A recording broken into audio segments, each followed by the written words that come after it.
Hello mga boss, welcome uli sa ating channel. Pag-usapan naman natin ngayon yung iba pang mga command dito sa AutoCAD, no? Kaya lang mga boss, kung bago pa lang kayo pala, no, sa maliit pa lang nating channel, huwag nyo muna palang kalimutang pindutin yung subscribe. Pero isama nyo na rin po yung like at saka notification bell. Ang susunod na topic na pag-uusapan natin, no, itong paggawa ng curve, no? Halimbawa, meron tayong polyline, o PL, tapos isisigsag natin ito. Tapos etong mga corner na ito, no, ika-curve natin yan.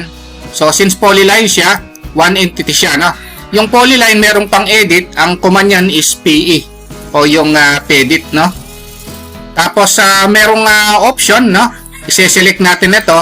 Tapos merong option dito, etong spline, no. Yan yung pang curve, no. Kaya lang kung gusto nating iba yung pagka-carve niya, ipipit natin, pwede naman siya, no? Ngayon kung gusto nating i-decarve, click lang natin yung i-decarve, balik siya sa dati, no? Pero kung gusto natin talagang i-carve, pwede nating ipit, no? Tapos escape. So ayun yun, no? Pagka sa polyline, no?